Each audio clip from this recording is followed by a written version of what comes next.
Radhe Radhe friends. आज का जो टॉपिक है वो है भारत ऑर्गेनिक्स बॉन्ड। ठीक है, तो जैसा नाम बता रहा है भारत की स्कीम है वो तो ठीक है। ऑर्गेनिक्स या ऑर्गेनिक का मतलब क्या है, आप बहुत नाम सुनते होंगे। ऑर्गेनिक मटेरियल, ऑर्गेनिक खेती, हर चीज़ में ऑर्गेनिक ऑर्गेनिक वर्ड मेंशन होता है। तो ऑर्गेनिक का मतलब होता है कि हम कोई भी फर्टिलाइज़र या कोई भी ऐसा आर्टिफिशियल इंग्रेडिएंट यूज़ ना करें। हम जो भी कुछ करें वो सब नेचुरल हो। ठीक है, जैसे मैं एग्जांपल से समझाती हूँ आपको। जैसे हमें खेती करनी है, ऑर्गेनिक खेती करनी है, ठीक है। तो जो फर्टिलाइज़र डालते हैं, यूरिया वगैरह, वो ना डाल के जो कंपोस्ट होता है हमारे जानवरों का, उसे डाल के फर्टिलाइज़र की तरह यूज़ करते हैं। ठीक है, तो आई होप ये वैसे भी आपको पता ही होगा। तो यहाँ पे क्या बनाया गया, भारत में ऑर्गेनिक्स एक ब्रांड बना दिया गया है। ठीक है, अभी एक तो यहाँ पे सबसे इम्पोर्टेंट ये है कि ये क्या है, multi state cooperative society act 2002 के तहत बनाया गया है। तो अगर आप PYQ लगा रहे हैं UPPCS के, तो उसमें आपने देखा होगा कि ये ना एक्ट, कौन सा एक्ट कब आया गया है, कौन सी ईयर का, ये क्वेश्चन आते रहते हैं, रिपीटेड क्वेश्चन हैं जो आते ही रहते हैं। ठीक है, तो ये आपको याद रखना है, ये 2002 का एक्ट है।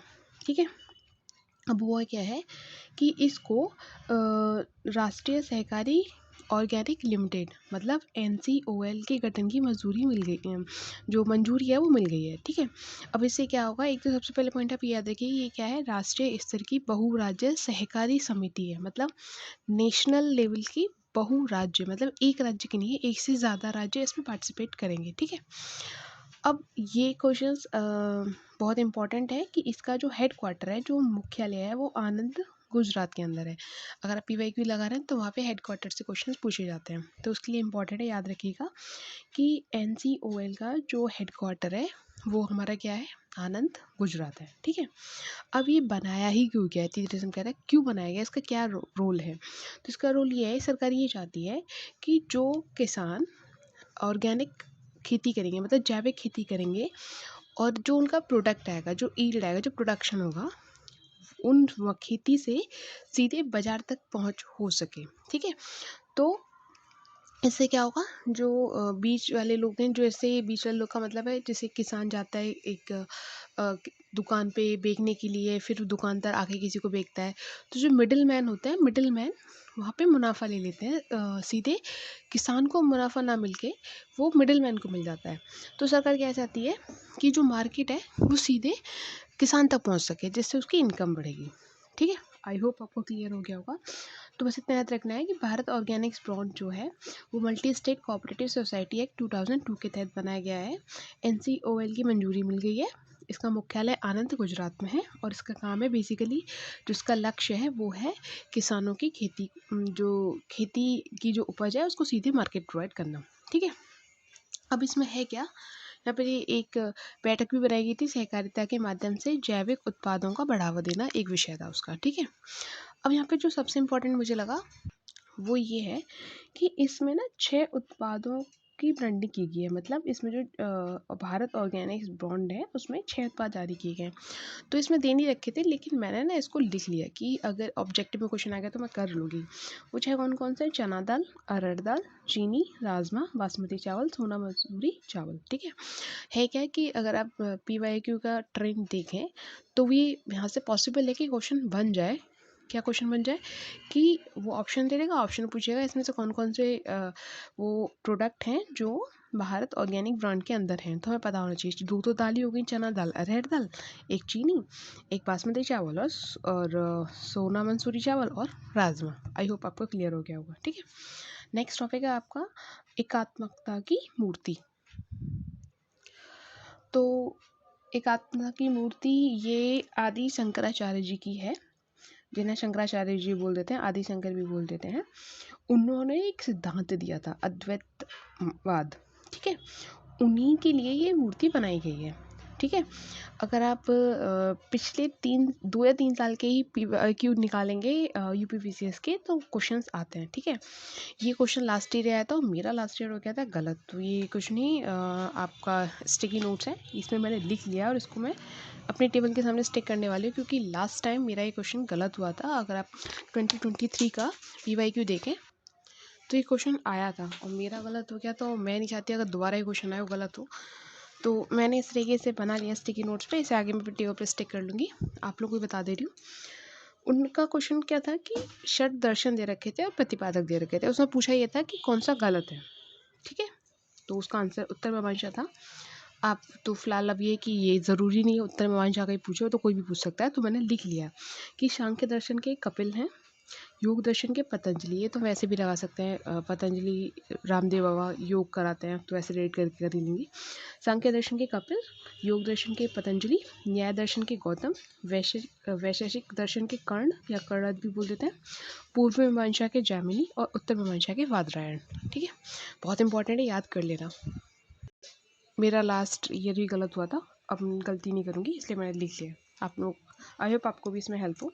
अच्छा, इसके साथ साथ मैंने यहाँ पे ये भी लिख लिया, जैसे ये अद्वैतवाद के कौन थे, शंकराचार्य जी थे। तो एक द्वैतवाद भी था, द्वैतवाद के कौन हो गए, ये निम्बार्क, ठीक है।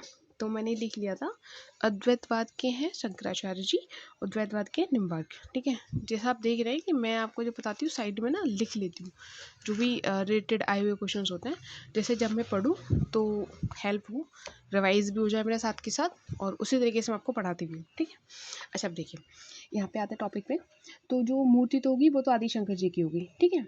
अब इन्होंने क्या किया था, 4 मठों की स्थापना की थी। यहाँ से भी क्वेश्चन आ सकता है, इसलिए भी इंपॉर्टेंट है।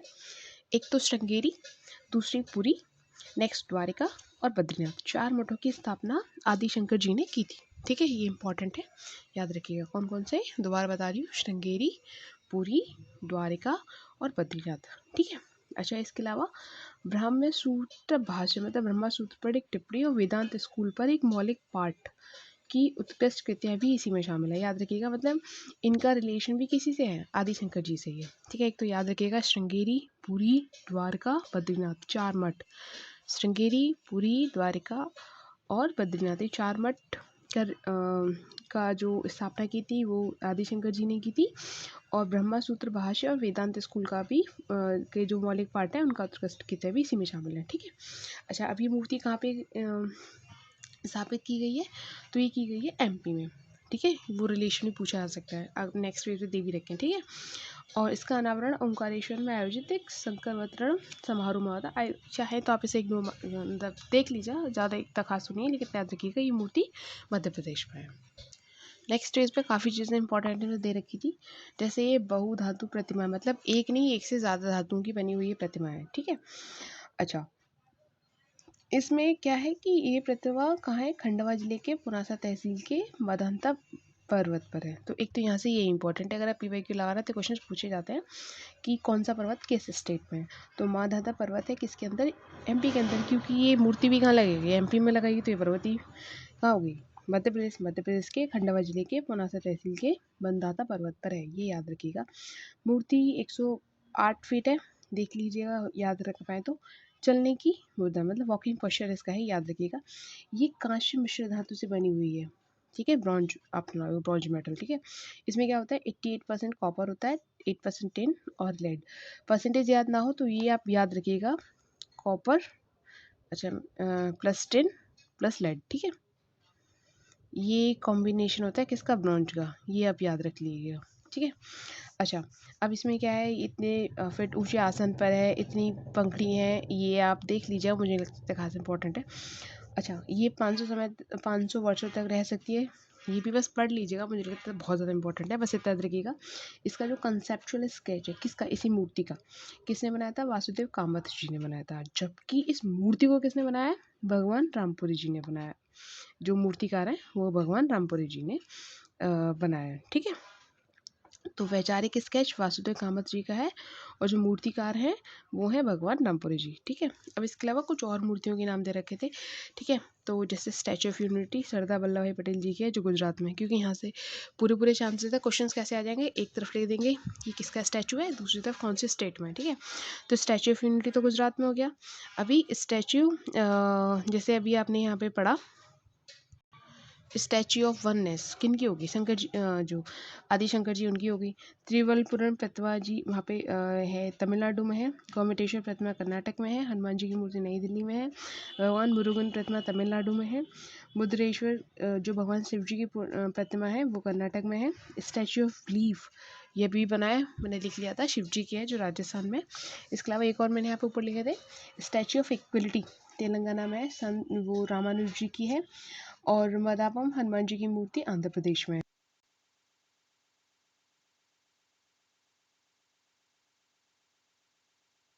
का स्टैचू ऑफ इक्वलिटी, ये हमारे इंडिया में नहीं है, इंडिया से बाहर बनाई गई है, अमेरिका की मैरीलैंड में, जो बी आर अम्बेडकर जी की है। ठीक है, इसे हम बोल रहे हैं स्टैचू ऑफ इक्वलिटी। याद रखिएगा, यहाँ से बहुत बहुत सारे क्वेश्चन आएंगे। मैं एक ऐसे ही जो बना के टिक स्टिक करने वाली, किसे क्या नाम दिए थे, statue of equality, statue of oneness, ऐसे करके किसका है, किसकी मूर्ति किस राज्य में, तो ऐसे बना लीजिएगा। मैं भी बना के स्टिक करने वाली हूँ अपने टेबल पे। अच्छा, इसमें क्या है, ये बाहर से बाहर स्थित बी आर अम्बेडकर जी की सबसे ऊंची प्रतिमा है। याद रखिएगा, भारत से बाहर मतलब सबसे बड़ी नहीं है, भारत के अंदर और भी है। ठीक है, और भारत में जो सबसे बड़ी बी आर अम्बेडकर जी की प्रतिमा है वो है हैदराबाद में, जो विश्व की सबसे ऊंची प्रतिमा है। ठीक है, विश्व की सबसे ऊंची जो भारत में ही है, हैदराबाद में है।